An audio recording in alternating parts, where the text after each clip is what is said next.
Salut les Marc, salut les Smart, salut peuple de catch-up. Bienvenue dans votre podcast qui suinte, qui dégouline, qui transpire le catch par tous les pores de la peau, du slip et du masque. On se retrouve aujourd'hui pour le show vert de catch-up. On se retrouve pour You Talk Too Much, la 16e édition de notre talk show. Pour ce numéro 16, écoutez, peuple de catch-up, on a décidé tout simplement de vous gâter parce que on va recevoir quelqu'un de dorénavant très connu dans le milieu du catch FR et même j'ai envie de dire dans le milieu du catch international, chères auditrices et chers auditeurs. Vous m'avez d'abord peut-être identifié. Je suis votre dinosaure masqué, que dis je suis votre Luchasaurus des podcasts, je suis votre old school tonton catch-up. Et pour m'accompagner dans ce You Talk Too Much, on accueille une reine du ring, mais alors attention les gars, hein, une reine du ring très particulière puisque c'est une reine du ring qui fait régner la loi et l'ordre entre les cordes. On accueille tout simplement notre national referee, en l'occurrence Artemis. Salut Artemis. Salut Tonton Ketchup, salut à tous. Merci de m'avoir invité aujourd'hui. Merci à toi d'avoir accepté l'invitation. On est avec toi pour une petite heure pour parler un peu de tous tes accomplissements dans le monde du catch, d'autant plus de la part d'une femme, c'est assez extraordinaire. Alors nous à Catch Up, on te suit depuis longtemps parce que on faisait à peu près tous partie de l'ancienne équipe des Cahiers du Catch où tu avais eu droit à quelques articles, etc. Où je crois que t'avais commis quelques petites choses sur les Cahiers du Catch, il me semble me rappeler. Tout à fait, j'avais notamment écrit le compte-rendu d'une tournée des arènes qu'on avait fait avec la FFCP Marc Mercier à l'époque. Il me semble que j'avais fait un petit résumé pour les cahiers du catch. Ouais, tout à fait, ouais, t'avais fait. Et d'ailleurs, je crois que c'est assez marrant puisque c'est à l'occasion de ce papier que t'avais fait que moi j'avais découvert tout simplement les cahiers du catch et qu'après j'avais rejoint l'équipe comme rédacteur. Et puis, bah écoute, le podcast de Catch Up, c'est tout simplement l'extension orale des cahiers du catch. Et depuis, et bah écoute, on continue notre vie puisque le podcast existe depuis 6 ans. On aura mis 6 ans pour enfin t'avoir à l'antenne et on en est ravis. Alors écoute, on va commencer par ton actualité brûlante. Alors tout le milieu du catch, je sais, hein, t'as été arbitre donc longtemps à NXT UK. Je crois que ça s'est arrêté il y a à peu près 2 mois de ça. Donc j'ai envie de commencer par ça parce que je pense que c'est à peu près ce que tout le monde a envie d'entendre, c'est avoir un petit peu ton retour d'expérience sur ce taf là dans la big league, là, à la WWE. T'as quand même bossé tout simplement pour la plus grande league de catch au monde. Donc j'imagine que toi-même, en termes de ressenti, ça a dû être quelque chose d'assez énorme quand tu as été contacté. Ouais, ça a été. Je m'y attendais pas du tout quand j'ai été contactée déjà d'un. Et après, ouais, ça a été l'énorme fierté d'y accéder, d'avoir été recrutée. L'entraînement que j'ai reçu, c'est vraiment la meilleure formation au monde pour les arbitres et pour les catcheurs, hein, bien sûr. Au niveau entraînement, je trouve que c'est incomparable. Donc c'est absolument incroyable et exceptionnel que j'ai réussi à accomplir ça. Si tu m'avais dit ça quand j'avais 18 ans et que je suis allée à mon premier entraînement catch, je crois que j'y aurais jamais cru, tu vois. Alors explique-moi un peu le process. Dis-moi comment ça se passe. Toi, t'es une catcheuse, une catcheuse. T'as été une catcheuse aussi également, mais t'es une arbitre au niveau européen et tout ça. Comment une femme comme toi, elle est contactée par la WWE et après, comment se passe en fait ta formation, si je puis dire ça comme ça, une fois que t'es arrivé sur place à NXT UK? Alors mon cas était un peu particulier parce que en fait moi j'ai eu des soucis de santé et en 2016 j'ai pris ma retraite de l'arbitrage et j'ai désactivé tous mes réseaux sociaux. Tout début 2019, enfin en 2018 je me suis fait opérer, ça allait beaucoup mieux, blablabla. Et en 2019, juste par curiosité, j'ai réactivé mes réseaux sociaux, notamment mon compte Facebook. Et 2 jours après, j'avais un message sur Facebook d'un producteur de NXT UK qui me demandait si d'un, j'arbitrais toujours, et de deux, si j'habitais toujours en Angleterre et si je voulais venir pour un try-out. Donc voilà, j'ai un peu été prise au dépourvu parce que je m'y attendais pas du tout après 3 ans d'inactivité. Donc j'ai dit bien sûr, et je suis remontée sur le ring pour la première fois en 3 ans à la WWE, ce qui est assez exceptionnel. Et en fait, mon tryout, pardon. Oh, rien, vas-y, je t'écoute. J'ai cru que tu posais une question. Non. Donc mon tryout, ça s'est passé qu'en fait ils m'ont invité à une semaine d'entraînement au centre de performance de Londres. Mhm. Où en fait j'étais dans le ring toute la journée, puisque à l'époque il y avait au moins entre 4 et 6 groupes qui tournaient en permanence sur les rings, donc qui faisaient des drills, des mini-matchs et tout ça. Et en fait j'étais dans le ring toute la journée pour arbitrer, et puis j'avais toute l'équipe arbitrale qui me donnait des conseils, du feedback, tout ça.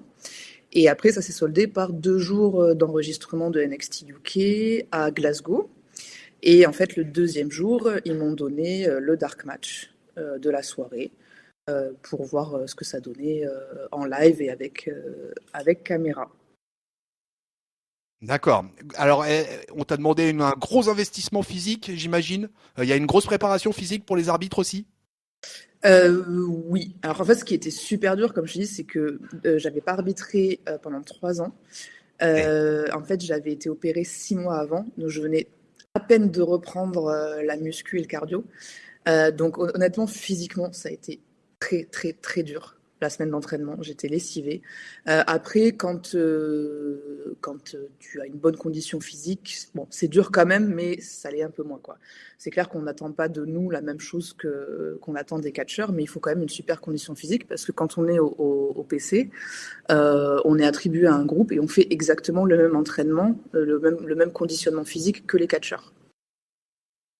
Ah ouais, et tu suis le même programme que les catcheuses et catcheurs. Ben, c'est ça, en fait, tu es attribué à un groupe et tu es avec ce groupe toute la journée. Donc, quand tu as muscu, tu as muscu. Quand tu es dans le ring, tu es dans le ring. Quand tu as de l'analyse de match, tu es avec eux. Et voilà. D'accord, ouais, effectivement, ouais. Et alors, du coup, tu fais ce dark match, et derrière, qu'est-ce que disent les officiels? Très bon retour. Très bon retour. À la fin, je vois un peu tout le monde dans le hall de l'hôtel. Donc, je vais dire merci à tous les entraîneurs, les producteurs, tout ça. Et j'ai notamment Coach Bloom qui me dit merci, à très bientôt. Donc, je me dis, oh là là, ça Oh, sent ouais. bon, c'est bien. Et puis bah, voilà, après, petite soirée avec tout le monde à Glasgow. Tout le monde est parti C'était une boîte métal et on a fini au casino. Pour la petite anecdote. Et puis après, voilà, le lendemain, tout le monde est reparti. Donc moi, à l'époque, je travaillais en Angleterre à côté. J'étais enseignante dans un établissement pour autistes. Donc je reprends ma petite vie et puis j'attends un appel ou un email, tu vois, qu'on me dise bon bah tu reviens. Et en fait, ça a pris pas mal de temps. Alors pourtant, j'avais eu de très très bons retours. Et en fait, ça a mis plus de temps que prévu, si bien qu'entre-temps, j'ai redéménagé en France. Avec Alain Mistrangelo et Norbert Feuillant, j'ai commencé à enregistrer les commentaires pour AEW. Et le fameux jour où on est en studio avec Alain et Norbert, je reçois un email de la WWE qui me dit est-ce que tu peux venir ce week-end? En sachant qu'on était le jeudi, quand même. Et je tape. Ah ouais. Et du coup, ils m'ont rappelé et c'était lancé. C'était lancé. Alors, du coup, comment ça se passe? Tu t'arrives, tu t'installes, ton camp de base, c'était pour la NXT UK, c'était comment? T'étais installé à côté du Performance Center ou de l'arena où se passent les shows? En fait, à l'époque, c'était avant le Covid, donc notre semaine d'entraînement, elle était à Londres, au centre de performance. Donc, on avait un hôtel à côté. Et en fait, les enregistrements de télé, on tournait un peu partout en Angleterre. Enfin, même au Royaume-Uni au sens large, puisqu'on a fait l'Écosse et tout ça. Donc après, c'était les vendredis, samedis, les enregistrements à l'époque. Donc après, on avait les hôtels dans la ville en question, quoi. Et à ce D'accord. moment-là, j'ai pas redéménagé en Angleterre, si tu veux. Ah ouais, t'es resté sur Londres, t'avais ton pied à terre, entre guillemets, à Londres. Ouais, si tu veux, ils prenaient en charge l'hôtel, les déplacements et Ouais, tout. Euh, d'accord. voilà. À la base, ils voulaient que je revienne vivre en Angleterre. Pour moi, c'était pas possible vis-à-vis de ma mère qui avait des soucis de santé, donc je leur ai expliqué la situation. Au début, c'est pour ça qu'ils m'ont pas donné de contrat tout de suite d'ailleurs, parce qu'ils m'ont dit bah, nous on te signe, mais que si tu reviens vivre en Angleterre. Donc j'ai dit non, et au final, en janvier 2020, ils m'ont envoyé mon contrat sans me demander de déménager. Ah, ok. Donc du coup, t'attaques à NXT UK, t'as fait ce dark match. J'imagine que ça a dû te marquer. C'est ton tout premier match en direct à la télé. Ça doit être un moment fort pour toi, même si t'es j'ai envie de dire une vieille routière des rings de catch, mais là fatalement se retrouver dans la big league à NXT UK et arbitrer ton premier match officiel, ça devait être quelque chose de fort à l'intérieur, je pense. C'était l'un des moments les plus stressants de ma vie, je pense. Surtout juste avant de passer le rideau pour faire le chemin jusqu'au ring. J'ai Coach Bloom qui me dit Don't fuck it up. Donc ne merde pas. Donc ouais, merde pas. le bon coup de pression, tu vois. Donc je commence à marcher et là, encore une fois, je n'avais pas arbitré de match devant public depuis 3 ans. Et là, j'arrive dans l'arène à Glasgow. Je ne sais plus combien de milliers de personnes il y avait. Bon, c'était pas non plus comme le main roster où tu as 10-15 000 personnes, hein, mais il y avait quand même plusieurs milliers de personnes. Donc, le coup de stress énorme. Mon cœur, j'ai l'impression qu'il va éclater. Je monte sur le ring, j'ai du mal à respirer et tout. Et là, la musique du premier catcheur se lance et pouf, plus de stress. Tout va bien. Tu te souviens, c'était qui les deux catcheurs que tu arbitrais pour la première fois? Alors, c'était Kenny Williams contre BT Gunn, qui lui aussi avait un try-out ce jour-là, du coup. Donc, du coup, tu sors de ce match-là, et alors là, c'est quoi la réaction des officiels, là?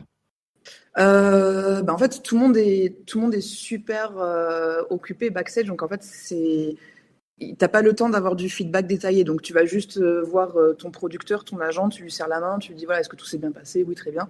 Et après, tu essaies de les choper un peu plus tard pour avoir du feedback. Donc moi, c'est ce que j'ai fait. Moi, c'était Dave Taylor qui était le producteur de ce match, donc je suis allée le voir tout de suite en disant est-ce que ça s'est bien passé pour toi? Il m'a dit ouais, super. Et puis voilà, j'ai eu des sourires et des pouces en l'air de la table des producteurs. Et puis voilà, après c'est vraiment dans le hall de l'hôtel que j'ai pu essayer de leur demander un petit peu plus et qu'on m'a dit que ça s'était bien passé, quoi. Ok, donc du coup tu t'es mise en confiance en fait quand même dès le début de ton run, quoi. Ouais. C'était bien. Ça m'a rassurée, mais après, comme je t'ai dit, après, pendant quelques mois, j'ai un peu psychoté en me disant, bah mince, pourtant tout le monde m'a dit que ça s'était bien passé, et puis il me rappelle pas. Mais bon, apparemment, c'est classique, c'est courant, ça arrive d'attendre jusqu'à ce qu'ils se décident. Ouais, Tristan m'avait expliqué la même chose, hein, pareil. Hein, D'accord. ils te font faire des essais, voire même des matchs, et puis finalement ils te laissent de côté un peu pendant plusieurs mois, puis bam, tout d'un coup un jour il y a un mail ou un coup de téléphone, et puis bam, tiens Tristan, est-ce que tu veux venir faire le Cruiserweight classique, quoi. C'est ça. C'est un peu comme ça que ça se passe, quoi. Alors du coup voilà, tu t'installes véritablement dans le programme de NXT UK. Alors à ce moment-là, moi j'ai quand même le souvenir bien précis de tout l'univers français de l'internet passionné de catch qui était quand même un peu comme des fous, hein, de t'avoir Artemis à NXT UK, sachant qu'en plus on a Amal qui est arrivé aussi par la suite, et Mila aussi qui a été prise en trial out. Donc vraiment grosse réussite, j'ai envie de dire, du côté féminin, du côté du catch féminin, quoi, avec la présence de ces trois filles sur NXT UK. Alors du coup, comment se passe ton installation au fur et à mesure? Là, je parle de l'installation véritablement au sein du show. Comment tu peux nous expliquer un peu les coulisses? Comment ça se passe finalement la vie d'un arbitre dans un show de catch hebdomadaire à la télévision américaine? Enfin, en l'occurrence, britannique. En fait, au début, il faut faire ses preuves. Donc, en général, par exemple, sur un taping, sur 2 jours, on enregistre 6 épisodes. Donc, quand tu commences, sur les 6 épisodes, on va peut-être te donner 1 ou 2 matchs. Et à chaque taping, en général, si tu progresses et que ton arbitrage est satisfaisant, on te donne un match de plus à chaque fois. Et là, voilà, les derniers temps où j'y allais, à chaque fois, j'avais 6 matchs, donc 1 match par épisode. Donc, comme ça, tu es à la télé toutes les semaines. Après, l'organisation, sur les jours de taping, exactement, nous les arbitres, on arrive en premier parce que c'est nous qui nous occupons du ring. Donc tout ce qui est installation, maintenance, les cordes, tout ça, vérifier qu'il soit nickel, que la bâche soit pas salie, qu'il n'y ait pas de trous, ce genre de choses. Ensuite, il y a tout l'aspect production, répétition des caméras, ce genre de choses, ils se calent, les musiques, les lumières, tout ça. Et puis après, le show commence. Après, pendant 2 ans, ça a été assez particulier puisqu'on enregistrait à huis clos. Donc, on n'avait pas de contrainte de temps vis-à-vis du public. Par exemple, on n'avait pas à se dire, bon, les portes ouvrent à 18h, faut que le ring soit prêt avant ou ce genre de choses. L'organisation était différente. Et là, depuis le retour du public, en général, c'est ouverture des portes 18h. Le show est à 18h45. 18h45, il y a toujours un ou deux dark matchs. pour tester ceux qui sont en try-out. Et 19h, le show commence et en général, on enregistre 3 ou 4 épisodes par jour. La vache, c'est un gros, ouais, c'est intense, quoi. 3-4 épisodes par jour, ouais. Ah ouais. Tu passes quoi? Tu passes 6, 7, 8 heures sur les enregistrements de show? Alors sur la partie catch en elle-même, non, parce qu'après, dans les épisodes, tu as beaucoup de séquences qui peuvent être filmées au PC ou backstage ou des promos, ce genre de choses. Donc c'est pas quand je dis qu'on filme 4 épisodes, c'est pas forcément 4 heures de show de catch.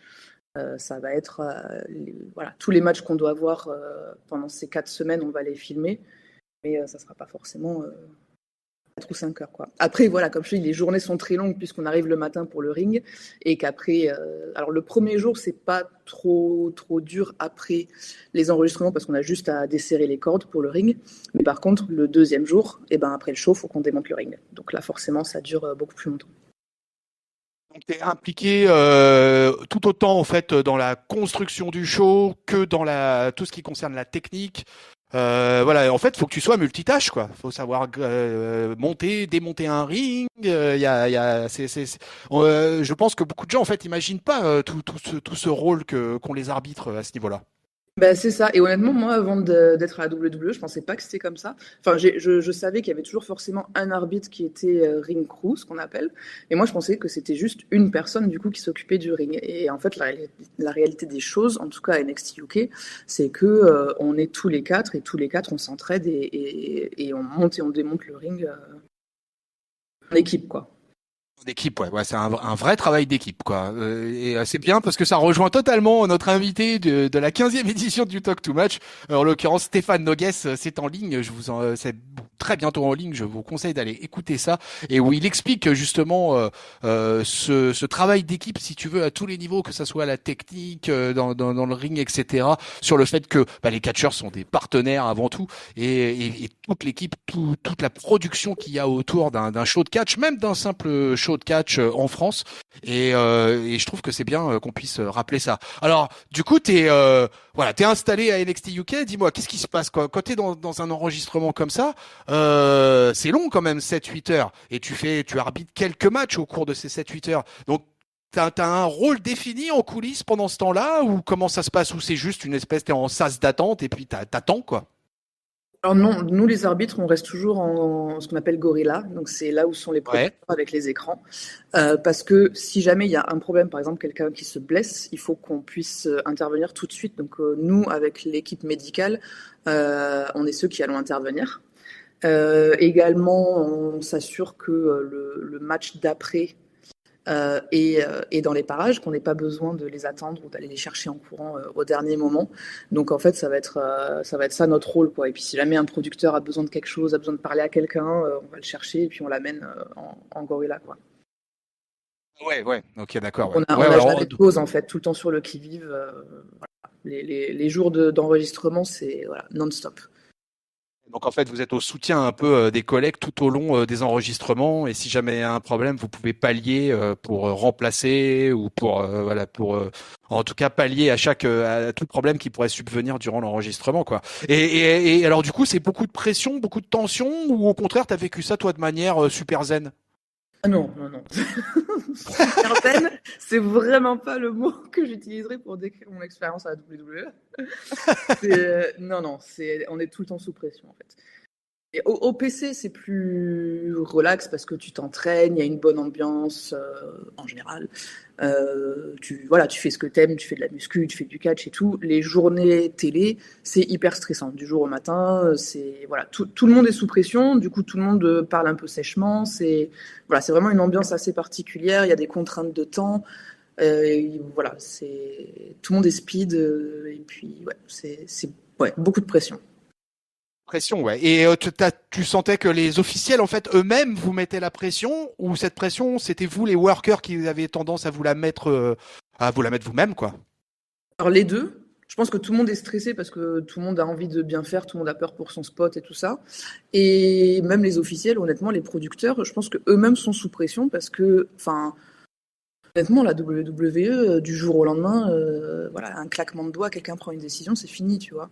Donc même les producteurs sont sous pression parce qu'ils ont des personnes au-dessus qui, voilà, si jamais il y a quelque chose qui se passe pas mal dans le match, peuvent dire eh ben, c'est de ta faute en tant que producteur et puis bye bye quoi. Donc honnêtement, tout le monde est sous pression.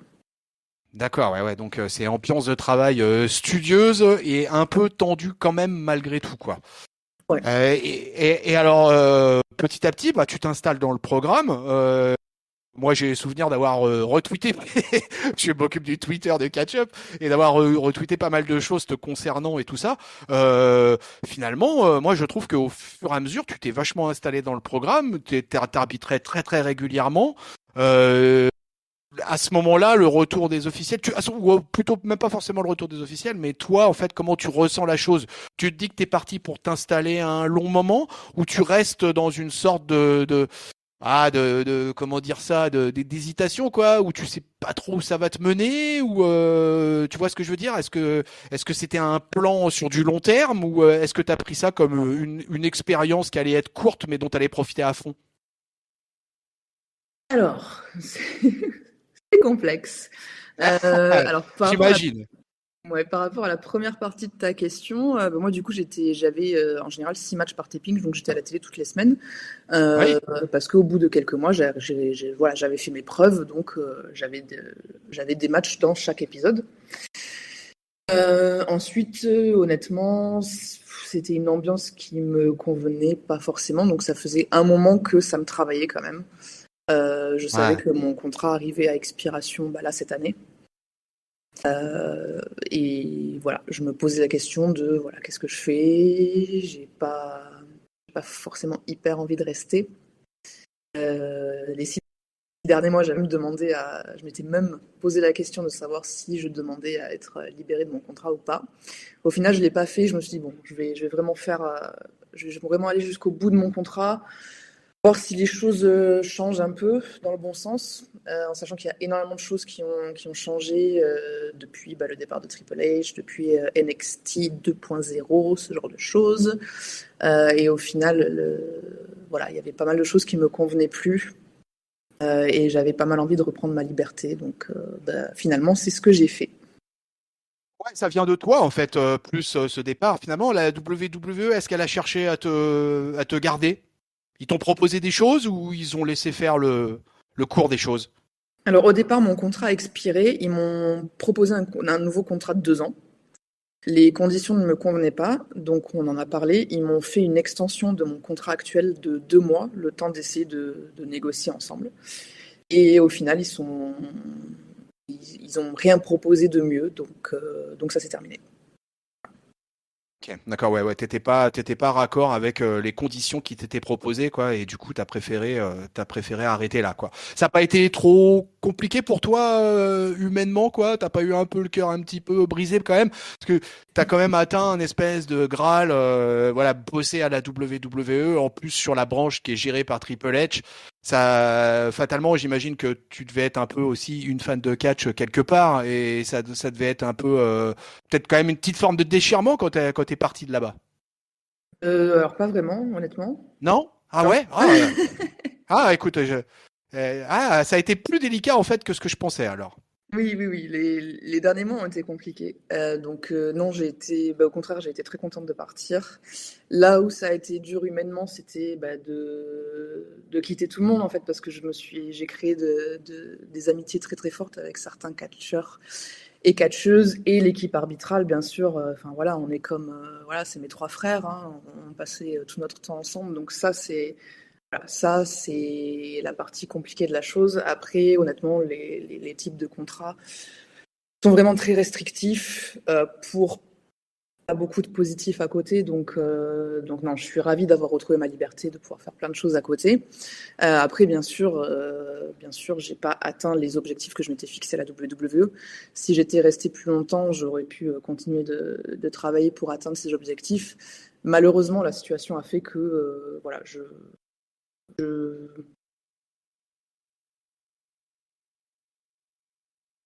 Voilà. Ah, Pour mon bien-être, il fallait que je parte. Donc, d'accord, ouais, c'était toi qui te sentais pas et du coup t'as préféré arrêter. Et du coup cette pression que t'avais là, je sens bien que ouais, effectivement, ça avait l'air de te toucher et c'était quoi? C'était dû parce que avec les officiels, l'ambiance était pas top, c'était ou peut-être que t'étais pas d'accord aussi sur des points, sur un point de vue salarial, c'est aussi tout à fait possible. oui, ça a joué en grande partie, hein, je te cache pas. Après, non, je m'entendais bien avec les producteurs, donc c'est juste, c'est le manque de considération de l'office au sens général, mais ça va plus être au niveau États-Unis, avec lesquels on n'est pas vraiment en contact en fait, vis-à-vis du corps arbitral. C'est plus ça que vient notre frustration. Et là, je dis nous parce que c'est vraiment, enfin, tous les arbitres de NXT UK, on le ressent. Et voilà, moi, j'ai pris la décision de ne pas rester. Après, voilà, je ne sais pas ce que les gars vont faire dans quelques mois quand leur contrat va expirer, mais je leur Ah souhaite ouais, que les choses changent, honnêtement. ah Peut-être ouais, qu'il ouais, fallait donc que quelqu'un parte pour que voilà, qu'ils se rendent compte que c'était pas acceptable, mais bon, on verra. ouais, il fallait peut-être une prise de conscience avec le départ de certains pour que les autres se disent ouh là, il y a peut-être un Ouais. problème quoi. Ouais, je comprends. Ouais, ça peut être effectivement compliqué, quoi. Bon, au final, tu fais une expérience quand même assez incroyable et t'as eu la chance quand même de bosser là avec des super workers à NXT UK. Il y a un très beau roster, ma foi. Alors là, évidemment, on a un peu la crème du catch européen, mais et on avait la crème des arbitres, fatalement. Mais alors du coup, qu'est-ce que t'as gardé comme souvenir, comme belle anecdote? Voilà, finalement, on a un peu évoqué le côté un peu négatif là sur la fin de ton run. Mais si on prend ton run dans son entièreté, comment t'as voilà, est-ce que tu as gardé des amitiés fortes? Est-ce que quelle était l'ambiance générale finalement avec tous les workers au sein des NXT UK? Ouais, on va se recentrer sur le positif. Et ouais, non, enfin, les meilleurs moments, c'était vraiment au PC quand, voilà, quand tu es avec des groupes, parce qu'en général, on essaie de changer les arbitres. Donc un mois, tu allais être avec un groupe, avec le groupe des filles, par exemple, le mois d'après avec le groupe des tag teams, celui d'après un peu les high flyers, ce genre de choses. Et voilà, moi je me souviens que l'un de mes meilleurs souvenirs, ça a été un mois où j'étais avec plutôt les poids lourds. Et notamment les Écossais, donc il y avait les frères Kofi, il y avait Wolfgang, il y avait Cha Samuels, je crois qu'il y avait Noam aussi. Il y avait Noam Dar, ouais. Ouais. Et en fait, du coup, je faisais covoite avec eux. On passait toute la journée au PC. Après, ils allaient au salon de tanning. Donc, forcément, vu que j'avais fait du covoite avec eux, je les accompagne et tout. Et franchement, forcément, tu lis des liens très très forts quand tu passes quasiment H24 avec des gars comme ça. Et, euh, et ouais. J'espère que je les reverrai quand même pour leur dire au revoir, vraiment. Parce que... Tu as eu l'occasion de dire au revoir à tes collègues? Non, parce que Oh, voilà, la WWE, ils sont. Comment dire? Euh, En fait, j'avais un dernier taping de prévu avant la fin de mon extension. Et ils m'ont appelé genre 2 jours avant pour me dire, pour enfin, négocier encore une fois en me demandant si j'acceptais le premier contrat qu'ils m'avaient proposé. Où j'ai dit non. Et ils ont dit, nous, on ne te proposera pas mieux. Donc, ce n'est pas la peine de venir la semaine prochaine. Voilà. ouais. Donc, en sachant que moi, j'avais dit à tout le monde, j'avais un peu prévenu tout le monde que il était fort possible que ce taping soit mon dernier taping et que du coup, on allait en profiter pour se dire au revoir correctement, sortir ensemble au resto ou je sais pas, faire une soirée quoi. Et du coup, ils m'ont enlevé ça au dernier moment. Donc voilà, donc c'est super frustrant parce que J'imagine. j'ai pas eu l'opportunité de le dire et voilà, pas mal de personnes étaient surprises aussi parce que du coup j'ai posté le visuel disant que j'étais disponible pour des bookings avec le logo ex-WWE. Et donc là j'ai plein de catcheurs qui m'ont envoyé un message en me disant mince, qu'est-ce qui se passe, tu viens pas la semaine prochaine et tout. Et donc j'ai expliqué la situation et c'est vrai que c'est voilà, malheureusement c'est le genre de choses qu'ils font. C'est Euh, leur pratique, quoi. voilà, c'est un peu mesquin, je trouve, mais bon. C'est comme Je suis ça, on assez va pas là. les, on va pas les changer. Hein. Ouais, quand même, comme au sein des divisions, quoi. Mais bon, on sait, je pense que de toute façon tous les gens qui nous écoutent, tout le peuple catch-up à l'habitude, on sait qu'à la WWE ça valse pas mal. Il y a beaucoup de turnover et que il y a des pratiques. On a tendance un peu à virer les catcheurs et arbitres et compagnie de manière assez rapide et sans beaucoup plus d'explications. Donc, on se rappelle du triste épisode du sac poubelle envoyé à Mickey James, quoi. Ah ouais. Donc je trouve que ça montre un peu la mentalité. C'est le problème un peu quand t'es la big league, quand t'es le plus gros marché au monde, bah quelque part tu te permets des choses que peut-être d'autres fédés ne se permettraient jamais avec les workers. Et c'est un petit peu dommage que t'en aies un peu subi les conséquences. Je sens que ça t'a affecté et je le comprends bien d'ailleurs. Mais après moi ce qui m'intéresse c'est si on met un peu à part ça, l'expérience que t'en as retirée là, j'imagine que c'est quelque chose qui va te servir gravement pour la suite dans ta carrière au sein du catch, quoi. Mais c'est sûr, l'entraînement la formation que j'ai reçue est incomparable. Enfin, voilà, quand je suis arrivée, il y avait des choses, c'était à des années-lumière de ce que j'avais pu pratiquer avant sur les rings. Et ça, c'est sûr que, voilà, la chose que j'en retirerai, c'est la formation et le fait que je suis une bien meilleure arbitre maintenant que je n'étais avant d'être allée à la WWE, ça c'est sûr. T'as chopé du booking là depuis que t'as quitté NXT UK là, tu t'es remis à bosser un peu dans différentes fédés? Oui, ouais. Ben, j'ai fait une petite apparition à la RIX, j'ai la Ça. HCP dans le sud. Là, dans 2 semaines, je vais en Espagne. Et voilà, après, j'ai d'autres choses qui n'ont pas encore été annoncées un peu partout en Europe. Donc ouais, la réponse à mon poste a été quand même très positive, donc ça fait plaisir. Parce que je pense que tu t'es fait un joli nom là depuis pas mal d'années. Donc il y a pas de raison. J'aimerais bien moi par exemple te voir du côté. Je suis beaucoup parce que Tristan est passé chez nous et moi je suis beaucoup Tristan dans son run à la WXW à l'heure actuelle. Je t'avoue que je serais assez satisfait de te voir débarquer à la WXW. Ouais, ce Qui serait est pour moi sympa. là, Ouais.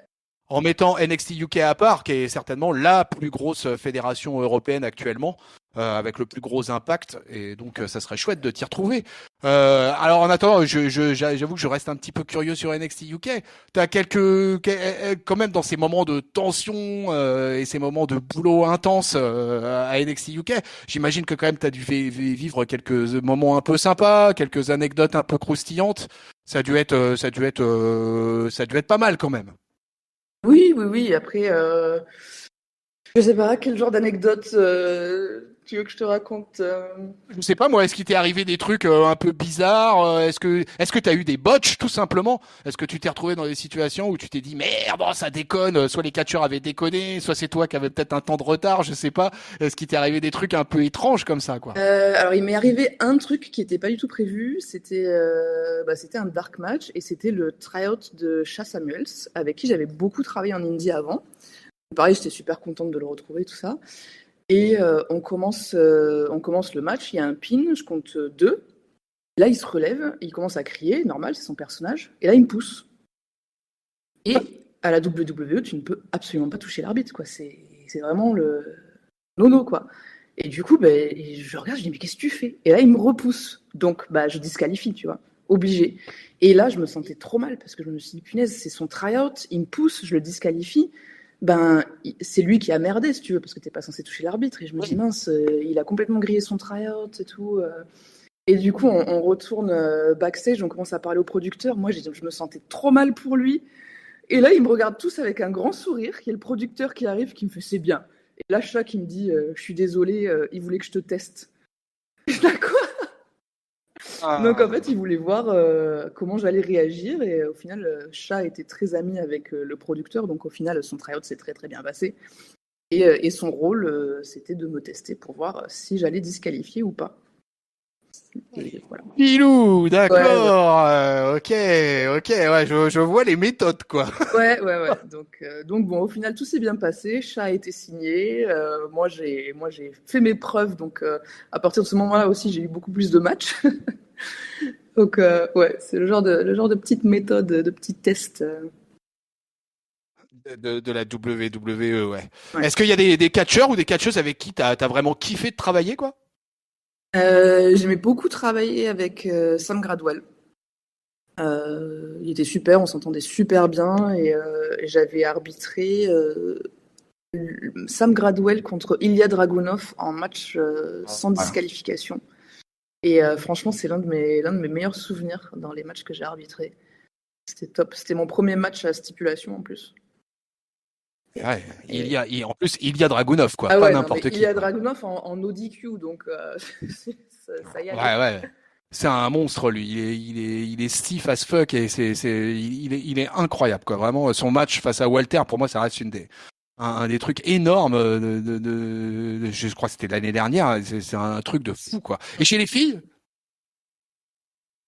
En anecdote ou avec qui je m'entendais bien? Ouais, je sais pas, ouais, Les les deux. deux. Bah, je m'entendais bien avec à peu près tout le monde. Bah après, forcément, avec Amal, on passait pas mal de temps ensemble, puisque française, et que notamment la première quarantaine, on l'avait passée ensemble. Quand après le Covid, ils ont mis une quarantaine sur la France. Ils nous avaient pris un appart toutes les deux pour qu'on fasse notre quarantaine avant de rejoindre les autres.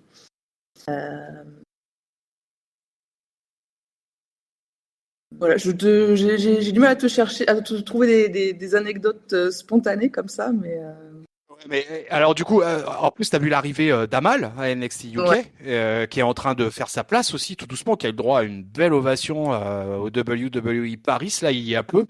Comment ça se passe dans ces cas-là? J'imagine il y a une sorte de fraternité ou en tout cas de sororité française qui s'est installée quand Amal est arrivé, ou au contraire, enfin pas forcément au contraire, mais ou est-ce que toutes les deux en fait vous aviez chacun vos trucs à vous occuper et que vous aviez pas forcément le temps de veiller, j'ai envie de dire, l'une sur l'autre?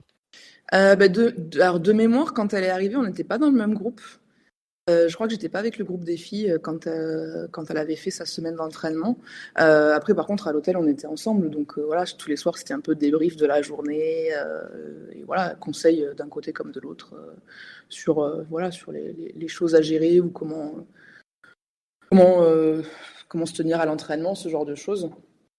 Et pareil avec Mila, quand elle était venue, du coup, on a passé pas mal de temps toutes les trois pour que sa semaine de try-out se passe le mieux possible. Ouais, tu le sens bien comme c'est quoi ton ressenti là sur Amal justement là?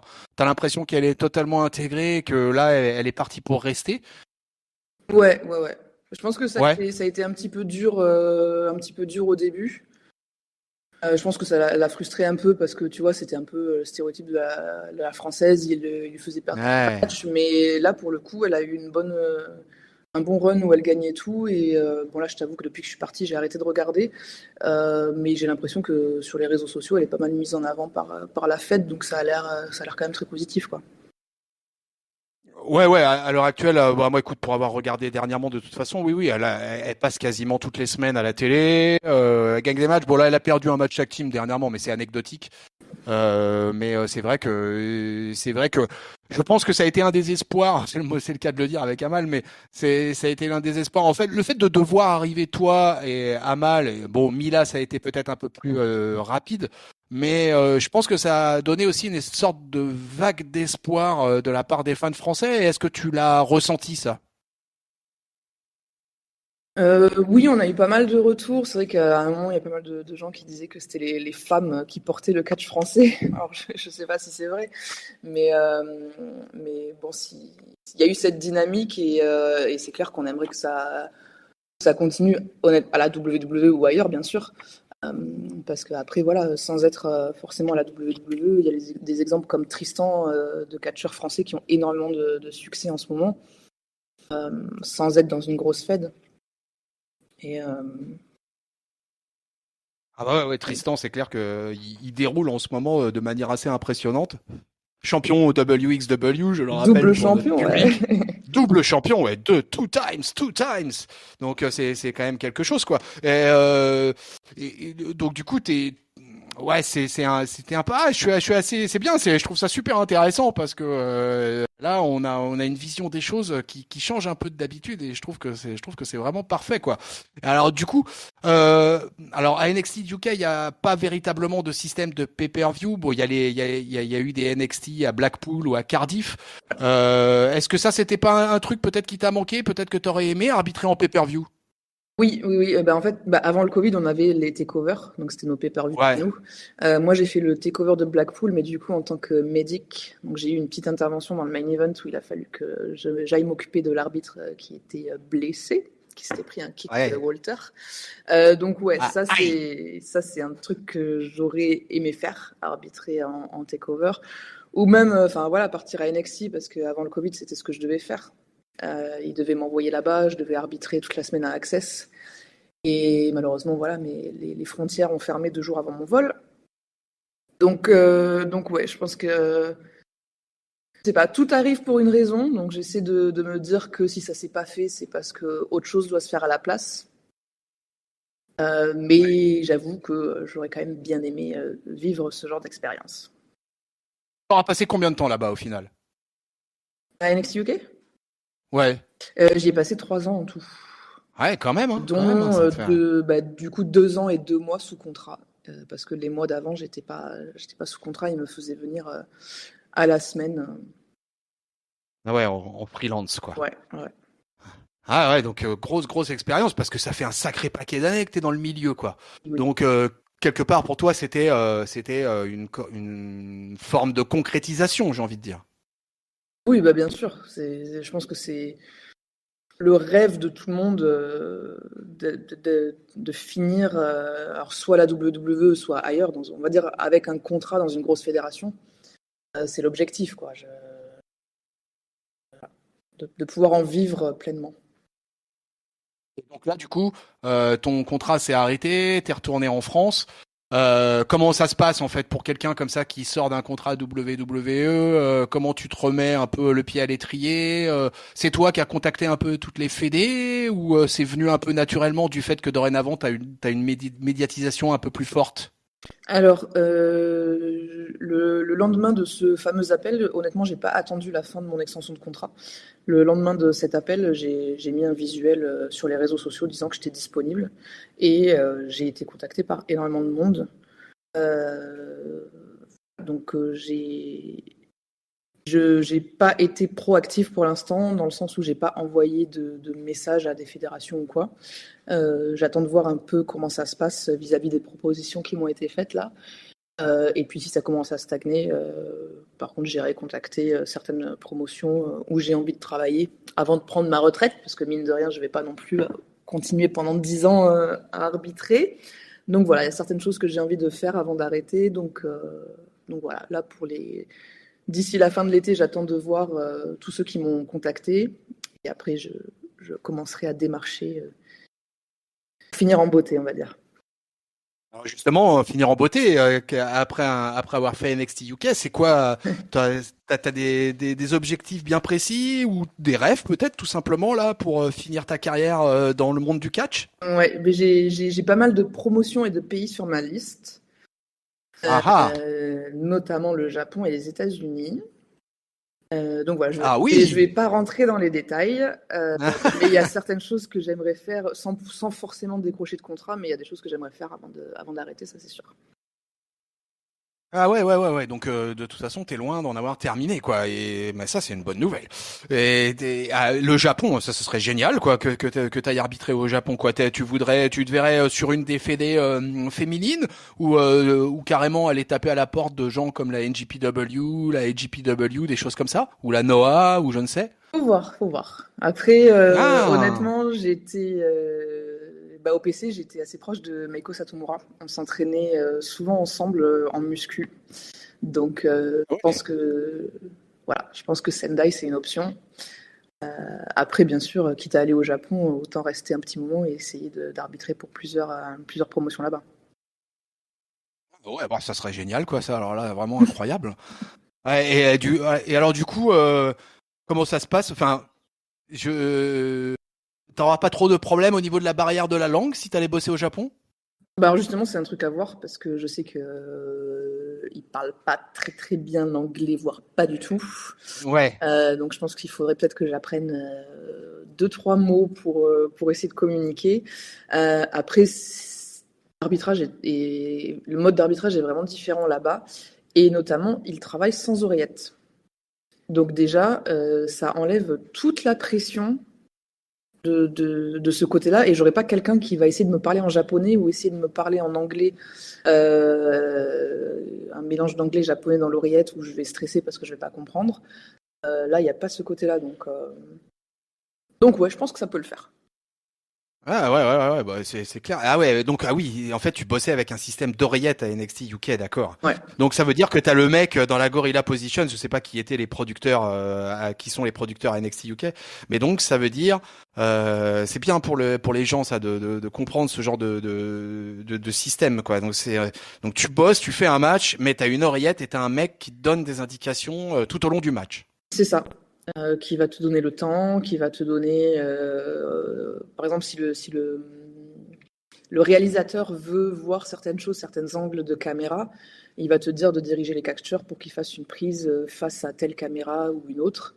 Ce genre de détails super techniques en fait, mais c'est vrai que des fois tu es en train d'arbitrer, tu es en train de parler, de donner une indication, tu as une autre info complètement différente qui t'arrive dans l'oreille, il faut enregistrer l'information, la retransmettre au catcheur sans que personne d'autre s'en rende compte en fait, que le public, Sûr. voilà. Donc c'est vrai que faut vraiment être multitâche. Et en plus, vraiment travailler, avoir un gros sang-froid, parce qu'en général, quand les informations t'arrivent dans l'oreillette, c'est pas oh, s'il te plaît, est-ce que tu peux leur demander de se tourner vers cette caméra? C'est non, c'est caméra 2, tu vois, Ouais, ça te d'accord. hurle dessus en permanence. Euh, donc voilà. Ouais, ouais, ok, ouais, je comprends. Ouais. Alors, du coup, alors parce que ça, c'est un truc qu'on connaît pas trop finalement. Les fans, eux, ils voient ça à leur télé, tout a l'air formidable, tout a l'air extraordinaire, c'est du show, c'est du spectacle. Mais un arbitre comme ça à la WWE, comment tu fonctionnes, comment ça marche quand t'es sur le ring au niveau de la communication avec les catcheurs qui sont dans le ring. Il y a des codes précis. Comment tu fais pour être discrète tout en étant dirigiste, j'ai envie de dire, parce que c'est un peu le rôle de l'arbitre. Donc, comment c'est compliqué ça? Comment c'est Ouais, c'est compliqué? compliqué. Comment ça se passe? Comment ça se passe ça? C'est compliqué. Et en fait, il faut masquer le plus possible tes messages. Donc en fait, tu vas beaucoup masquer avec ton langage corporel. Donc par exemple, on va dire, on va prendre l'exemple, deux catcheurs sont dans le coin. Forcément, ils n'ont pas le droit d'être dans le coin. Donc tu vas aller les voir. Et si tu as un message à leur passer à ce moment-là, faut que ton langage corporel, faut que tout le monde ait l'impression que tu es en train de leur dire qu'il faut sortir du coin. En vérité, tu vas leur dire, tiens, il faut que tu fasses ça et ça après. D'accord. Ou par exemple, quand il y a Et plus de soumission, tu vas t'approcher, tout le monde va avoir l'impression que tu es en train de leur demander si la personne veut abandonner, et en fait, tu leur dis quelque chose qui a absolument rien à voir. Ou alors, tu vas leur donner le temps qui reste, ce genre de choses. tu donnes le temps qui reste, ouais. Et sur les tombées, par exemple, sur les near fall, est-ce que des fois c'est toi qui indique aux catcheurs qu'ils doivent kick out ou pas du tout? En fait, c'est les catcheurs qui gèrent ce genre de choses. Non, il gère. Et si un catcheur reste les épaules au sol, il reste. Tant pis s'il se dégage après le 3. Ça, c'est un truc sur lequel Vince McMahon est vraiment intransigeant, parce qu'il veut que l'arbitre soit vraiment shoot, quoi. Donc s'il y a un truc qui n'est pas prévu, tant pis. C'est la décision de l'arbitre qui est finale, et ça se discute pas. Alors ouais, c'est la décision du référé qui prime, quoi, en Ouais, ouais, fait. ouais. Et au Et contraire, même ouais. si jamais, admettons, c'était un faux finish, que toi, tu comptes deux, tu t'arrêtes, et que le mec s'est pas dégagé, donc c'est toi qui t'es arrêté, et du coup, tu as mis tout le catch. T'as vraiment mis l'accent sur le fait que ce soit scénarisé, parce qu'au final, tu t'arrêtes de compter alors que le mec s'est pas dégagé. Bah là, c'est soit t'as une amende, soit tu te fais virer. Si Vince voit ça, c'est un truc qui passe vraiment pas, quoi. Ouais, parce que Vince, il regardait NXT UK, il a un regard sur la branche britannique. Alors de temps en temps, je t'avoue qu'à mon avis, il regarde pas tous les épisodes, hein. Mais oui, parce que je sais qu'on a déjà eu des retours par rapport à certaines choses, et notamment, ou même des catcheurs-catcheuses qui ont été repérés par Vince, notamment Piper, qui est maintenant Doudrop. Lui, il est tombé sur un épisode de NXT UK, il l'a vu, il lui a dit je te veux. Il l'a fait venir aux États-Unis, pouf, elle est à roue. Donc voilà, ça peut aller très très vite quand Vince décide. Eh ouais, quand Vince décide, Voilà. j'imagine que ouais, ça va à la vitesse de la lumière quand le grand nabab du catch mondial dit, toi, je te veux. Ouais, ouais, ouais. je, je pense que ça n'attend pas, effectivement, quoi. Et donc, pour rester un petit peu sur ce qui se passe entre les cordes, euh, est-ce que tu es au courant du script avant le match? Est-ce que l'arbitre il est au courant du script complet ou en fait est-ce qu'il y a une part d'improvisation, c'est peut-être pas le mot, mais tu vois en tout cas une part de je sais pas, j'arrive pas à trouver les mots là. Une part de surprise peut-être pour l'arbitre ou alors absolument pas, c'est réglé comme du papier à musique quoi. Non, c'est réglé. Ah Ouais. ouais. Après, on connaît pas tous les détails match entier, sauf si on veut, parce qu'on peut très bien rester avec les catcheurs quand ils parlent du match, il n'y a pas de souci. Donc tu peux savoir qui va gagner ou pas, mais Ouais. tu peux très bien décider aussi de ne pas savoir. Non, par contre, il y a des trucs, il faut que tu saches quel est le finish, et il faut que tu saches si jamais il y a des moments dans le match où il y a où l'arbitre est impliqué, notamment des distractions, ce genre de choses, ça il faut le savoir. Et ça sera de toute manière répété avec des caméras, des angles de caméra. Donc tu es obligé de le savoir. Par contre, après, voilà, moi j'aime bien ne pas savoir exactement l'enchaînement des prises ou ce genre de choses dans le match parce que j'aime quand même avoir la réaction de surprise et improviser à mon niveau, même si c'est pas vraiment de l'impro puisque je sais quel est le résultat. Mais tout en sachant que s'il y a un imprévu, peu importe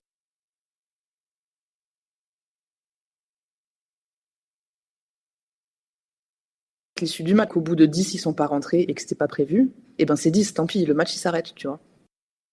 Ok. Ah ouais, mais alors du coup par contre ça doit être un sacré taf parce que tu dois connaître mine de rien tous les finishers des catcheuses et catcheurs parce que si jamais tu laisses une petite part de surprise dans le match, quoi qu'il arrive, il faut absolument que tu sois raccord et que tu saches que bah voilà tel mec qui finit ses matchs avec tel finisher et donc c'est mine de rien, t'as intérêt à avoir une sacrée connaissance du roster. Ouais. Ouais, et également, surtout les heals, savoir quel genre de tricherie ils aiment bien faire ou pas faire. Pour savoir se positionner, par exemple. Ouais, en fait, il faut que tu connaisses le moveset de chaque personne par rapport au positionnement. C'est hyper important, en fait, pour pas les gêner, pour se dire que, bah tiens, par exemple, Amal, il y a une prise qu'elle fait dans le coin. Donc, en général, quand elle met son adversaire dans le coin, tu sais qu'elle va courir à l'autre côté à l'opposé du ring pour revenir et lui mettre un big boot dans la tête. Donc ça, par exemple, je sais que quand j'arbitre ces matchs, si elle met une fille dans le coin, il faut que je me décale pour pas la gêner quand elle va courir, tu vois. C'est en fait ton positionnement dans l'espace du ring en fait en tant qu'arbitre, ça c'est vachement important. Pas gêner les catcheurs, mais en même temps pouvoir être suffisamment proche d'eux pour pouvoir passer les consignes, vérifier qu'un mec est pas blessé ou quoi que ce soit. Et ça t'est arrivé ça d'ailleurs pendant les matchs d'avoir malheureusement un worker qui se blesse? Ouais, mais j'ai eu Ah ouais? une expérience horrible. En fait, match de championnat entre Blair Davenport et Meiko Satomura. Et j'ai été obligée d'arrêter le match, en fait. Voilà, je sais pas si tu as vu le match, c'est passé il y a quelques mois. Il y a Blair qui était sur la troisième corde, qui a fait un stomp à Miko et qui devait atterrir à l'extérieur du ring. Et en fait, quand elle est atterrie, son pied s'est tordu à l'envers.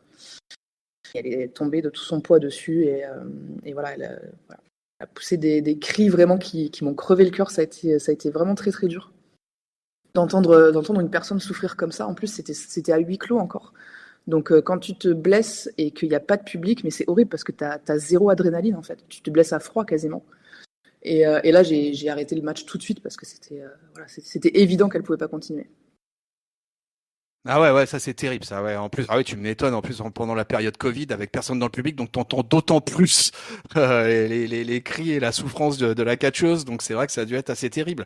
Alors du coup, c'est quand même assez fou parce que je crois que t'es que la deuxième femme arbitre de l'histoire en France, je parle, et c'est incroyable finalement. Moi, je suis assez sidéré par le fait que les femmes comme ça dans le catch en France, sont énormément à l'affiche et c'est bien finalement. Le catch va un petit peu à l'envers des autres disciplines où c'est tout le temps les hommes qui sont mis en avant en permanence. Et là, tout d'un coup, bam, dans le catch mondial, on a une Amal, on a une Artemis. C'est génial cette émulsion qu'il y a avec les filles dans le catch. Ça vient de quoi ça, à ton avis? C'est un espèce de hasard? C'est le destin? C'est le travail? C'est quoi qui est responsable de ça? Alors là, aucune idée. Je sais pas si vraiment les femmes sont mises en avant ou pas, mais ouais, en tout cas, enfin, le travail, ça c'est sûr et certain. T'arrives pas à un niveau, à un haut niveau, au niveau professionnel, sans une grosse dose de travail derrière. Il y a peut-être une partie chance, mais quand je dis chance, c'est vraiment quand tu as le travail derrière et que tu rencontres peut-être la bonne personne qui te met sur un certain chemin. Mais c'est pas, voilà, c'est pas la chance pure, genre tu as fait un entraînement et ça y est, tout de suite, tu vas être repéré. Euh, je sais pas. En tout cas, c'est très bien et j'espère qu'il y en a d'autres qui vont suivre ce chemin. Ouais, j'espère bien aussi que de toute façon, tu vas avoir ouvert la voie comme le fait Amal à l'heure actuelle. Moi, je pense que de toute façon, c'est un des, il faut des locomotives au départ pour pouvoir lancer la machine. Et moi, je pense que c'est exactement ce que vous êtes toutes les deux. Alors, du coup, t'es une arbitre, etc. Mais j'imagine que avant de te lancer vraiment dans le catch, je sais pas si tu avais l'intention en fait de te lancer dans le monde du catch, mais j'imagine que tu as été une fan auparavant, quoi. Et tu suivais quoi? Tu suivais la WWE avant de te lancer dans l'ignoble sport? Bah ouais, comme un peu tout le monde de ma génération, je suis tombée sur le catch à la télé, commenté par Christophe et Philippe, et voilà, c'était le coup de foudre instantané. Euh, donc ouais, la génération Catch Attack, NT1, RTL. Alors comment t'as fait pour comment t'as été sonné à quelle porte au départ pour pouvoir te lancer dans le catch? À 18 ans, j'ai cherché une école de catch près de chez moi. Je m'y suis inscrite, j'ai commencé les entraînements. J'ai un peu catché. Après, voilà, j'avais pas. Je pense que j'étais une bien piètre catcheuse, pour être tout à fait honnête, par manque d'entraînement, par manque de formation professionnelle surtout. Et puis voilà, je me suis très très vite catché, donc je me suis vite reconverti dans l'arbitrage en fait. Ouais, tu t'es vite reconverti suite. Ok, mais du coup, quand tu t'es retrouvé, comment ça se passe? En fait, t'as fait une formation, t'as fait une école de catch, t'as fait quelque chose? Comment ça s'est passé? Oui, je suis allée m'entraîner. Après, c'est une école que je recommande pas du tout parce que malheureusement, il n'y a pas de réglementation en France et n'importe qui peut ouvrir son école de catch puisque c'est pas considéré comme un sport, c'est pas rattaché voilà, au ministère des Sports, Ah, donc n'importe qui peut peut s'improviser entraîneur. Donc voilà, ouais, je vais te dire, je me suis entraînée, c'était voilà, le cadre était vraiment pas pro, c'était voilà, donc je considère pas avoir suivi une formation de catch, vraiment. C'était- d'accord. Ouais. Et c'est ça qui doit être compliqué en France, justement. C'est un peu les structures sont très diversifiées et très morcelées sur tout le territoire. Il n'y a pas une grosse locomotive justement dans le catch français avec une fédé qui serait un peu au-dessus de tout et donc du coup ça peut être assez compliqué. Et c'est ça qui m'a épaté moi en fait dans ton parcours, c'est que bah t'es une arbitre mais qui vient de France, donc dans un pays qui a une culture peut-être beaucoup moins développé sur le pro wrestling que dans d'autres endroits en Europe et bon en États-Unis, Japon, Mexique, Canada et compagnie, on n'en parle même pas.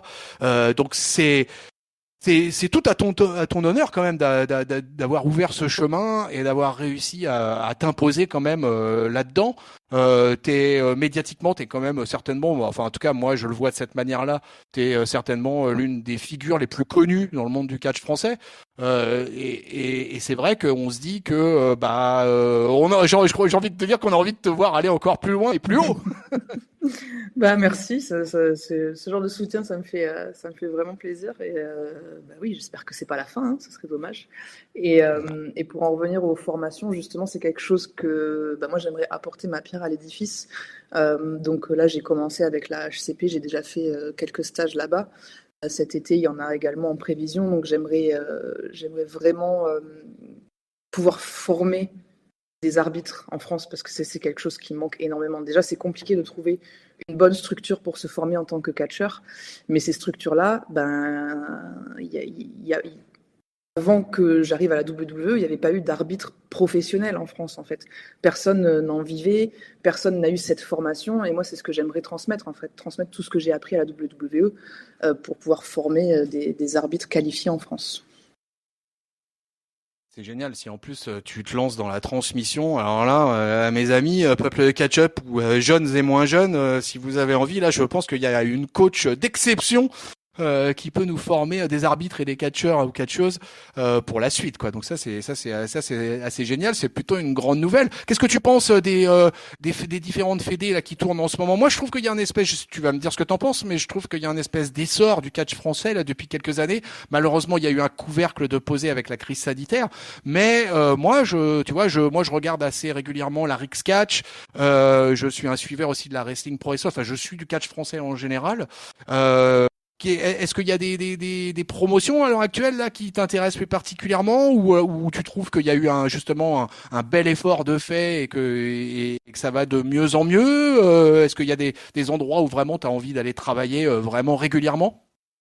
Oui, par exemple, j'aimerais bien pérenniser la RIX, puisque j'ai travaillé pour eux. Ça a été ma première date post-WWE. Et j'ai été très, très satisfaite de l'organisation, de l'accueil. Ça s'est très, très bien passé. Donc, c'est vrai que j'aimerais bien travailler plus pour eux. Après, je travaille pas mal avec la Héritage Catch Professionnel, HCP, dans le sud-est de la France. HCP, ouais. Ouais, À Montpellier, c'est ça, hein? Non, ils sont à Bolène. Non? À Bolène, ah ouais, ok. Et je crois à 1 heure de Marseille, un truc comme ça. Eux, j'ai déjà fait des stages d'arbitrage chez eux et je vais certainement en refaire par la suite. Eux, pareil, l'organisation est top, très bon accueil. WPE, j'avais arbitré avant d'être signé et là, j'y retourne en octobre. Donc, je suis prévue mon retour. Eh ben écoute, ma chère Artemis, nous allons nous voir là-bas. Ah, super! Parce que moi, je suis un local de la WPE. Voilà, moi, pour le coup, j'habite à 1 kilomètre de leur lieu d'entraînement, quoi. Effectivement. Et je connais très bien El Payo, le chairman de la Wrestling Pro Wrestling. D'ailleurs, et samedi prochain, à l'heure où on enregistre là, il y a un show de la WPE qui se déroule où je serai présent. Et pour le Quality Over Quantity 2022, je serai également présent. Je voulais voir d'ailleurs avec notre cher chairman de la WPE un peu qu'est-ce qu'on va bien pouvoir y faire dans ce show et écoute, c'est une super nouvelle de savoir que tu vas être présente, on pourra se rencontrer à l'occasion et pouvoir discuter en direct, quoi. Ouais, c'est super. Et alors du coup t'en as parlé un petit peu tout à l'heure, mais on a parlé des fédérations françaises. Pour toi là, les fédérations européennes à l'heure actuelle qui sont au top et où t'aimerais bosser, c'est quoi là? WXW bien évidemment, Progress, bien sûr, ICW en la Progress, ouais. Un peu, enfin ceux qui sont diffusés sur le network, hein, ça c'est sûr. Honnêtement, j'aimerais bien faire Bodyzoy parce que ça a l'air bien sympa. Ouais, ils ont le vent en poupe eux aussi. Ouais. Après, je pense que c'est les plus grosses fédés à l'heure actuelle.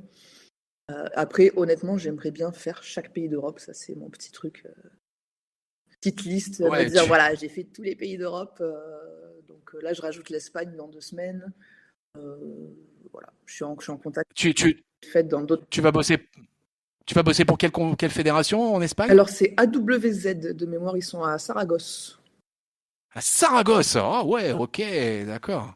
Ah, c'est génial, hein, tu fais un road trip européen dans le cadre de l'arbitrage de catch, c'est quand même assez extraordinaire, moi je trouve. C'est bien fun ça. Ça permet de voir du pays tout en pratiquant sa passion. Donc moi je trouve quand même que c'est cool. Ça c'est une question que j'avais envie de te poser, que j'avais gardé un peu pour la fin. Justement quoi, est-ce que t'es vraiment dans la passion là, dans le cadre du catch, quoi. Donc j'imagine que ça doit être un plaisir quand même de bosser sur un truc que tu aimes, quoi. Oui, et c'est également pour ça que je suis partie de la WWE, parce que c'était vraiment devenu un job. Et j'avais plus ce côté passion. Et je me suis dit que ce serait franchement très dommage d'en arriver à être dégoûtée du catch. Donc je pense que je suis partie au bon moment et justement le show de l'Arex m'a fait énormément de bien, celui de la HCP la semaine dernière, parce que j'ai vraiment retrouvé le côté passion et le côté plaisir de l'arbitrage et du catch, chose que j'avais plus vraiment depuis un certain temps. T'avais perdu un peu la fibre après ton passage à NXT UK, quoi. C'était vraiment devenu un peu trop métro boulot dodo. On sent que ouais que c'était intense et que bah les gens autour de toi étaient pas forcément super sympas, quoi. On était vraiment dans boulot quoi. C'est pas qu'ils étaient pas sympas, mais c'est juste que je pense que tout le monde est tellement stressé et tout le monde a tellement peur pour sa place que, enfin surtout depuis ces derniers temps, que l'ambiance est pas exceptionnelle, quoi.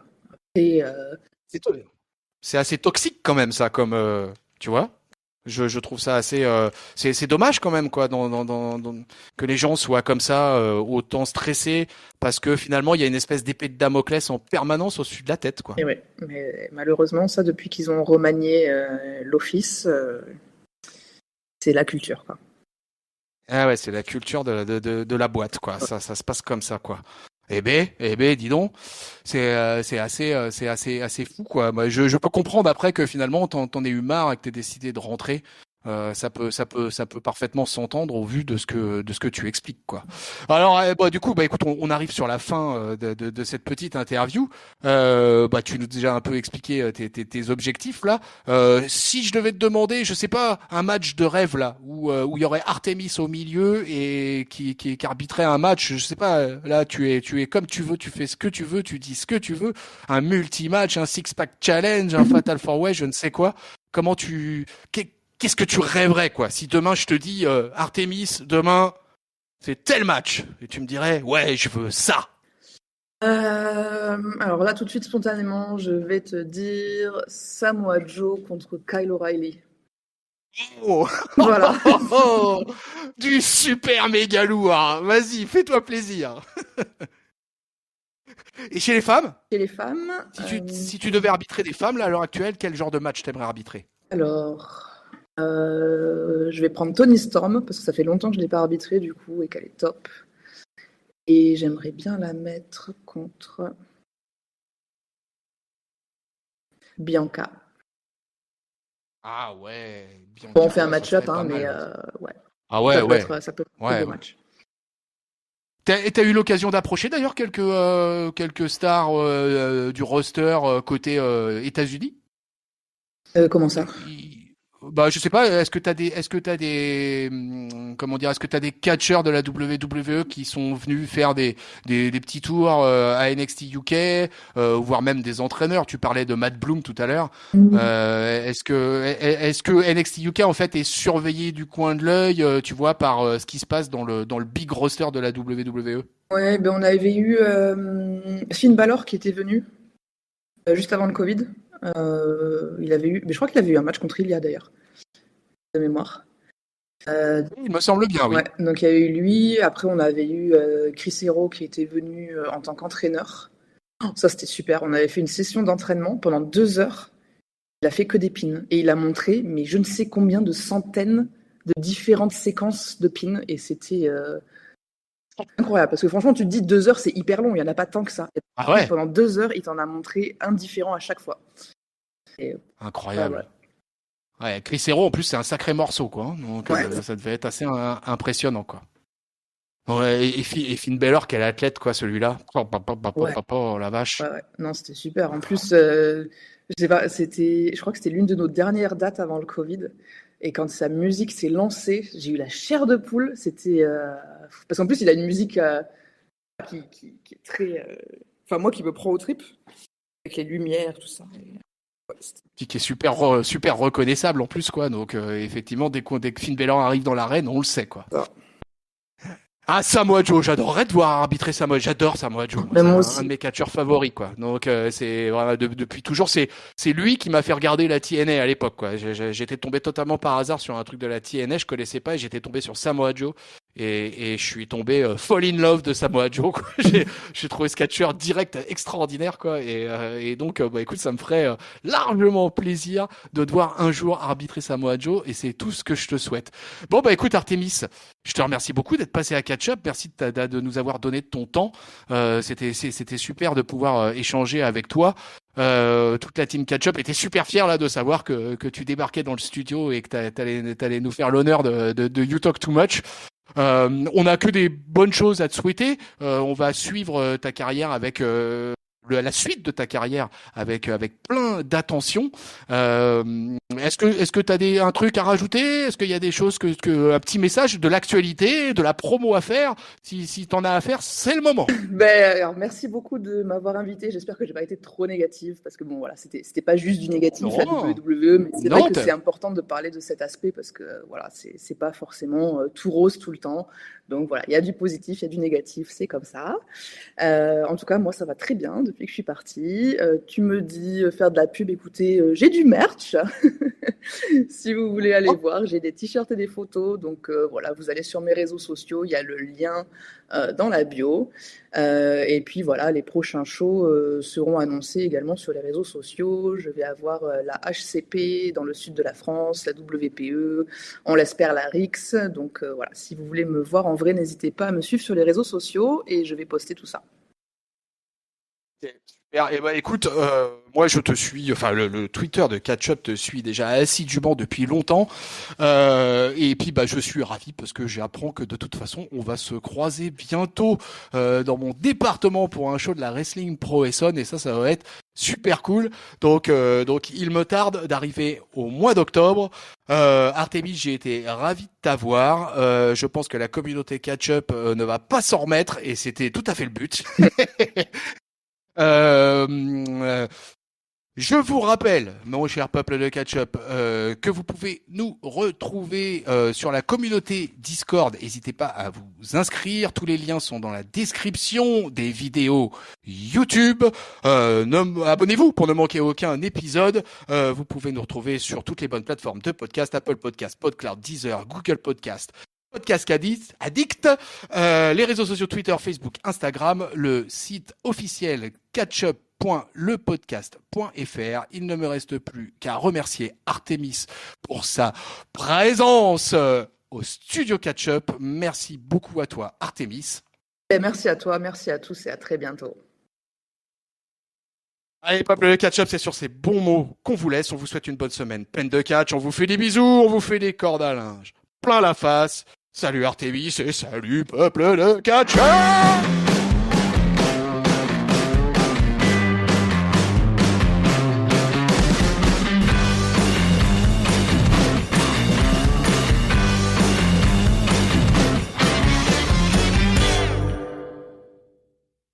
La vache, j'ai parlé avec une arbitre officielle de la Wrestling Pro Essonne. Alors là, j'en ai au moins pour 2 semaines à m'en remettre.